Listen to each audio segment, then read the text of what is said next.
سبق یہ سمجھایا کہ مسلمان کو فتح اور نصرت اللہ کی اس وقت اللہ کی نصرت نصیب ہوتی ہے جب وہ صحیح مسلمان ہو۔ آج دنیا میں دیکھ لیجئے 50 سے زیادہ مسلمانوں کے ملک ہیں، 2 ارب کے قریب مسلمان ہیں۔ آپ کو بڑے بڑے جناب مالدار مسلمانوں میں مل جائیں گے، لیکن مسلمان کی آج کوئی ویلیو نہیں ہے۔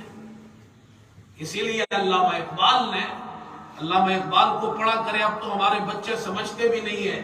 علامہ اقبال کو ان اشعار میں ہمیں سمجھاتے ہیں جب ایمان والے تھے تو کامیاب تھے، آج سب کچھ ہے مسلمانوں کے پاس لیکن ناکام ہے۔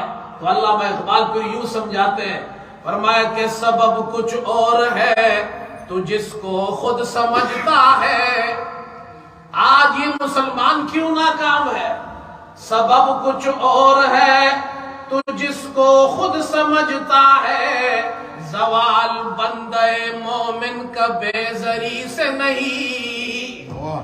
آج مسلمان اس لیے ناکام نہیں کہ اس کے پاس اسباب اور مال دولت حکومت اور افراد نہیں ہے، پھر وجہ کیا ہے؟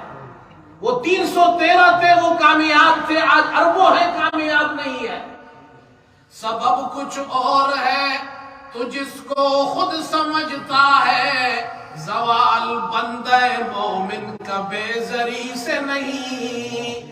اگر جہاں میں میرا جوہر آشکارا ہوا، اگر جہاں میں میرا جوہر آشکارا ہوا، قلندری سے ہوا ہے تونگری سے نہیں۔ مسلمان جب بھی قلندر ہوگا تو کامیاب ہوگا، تونگری سے ہماری کامیابی نہیں۔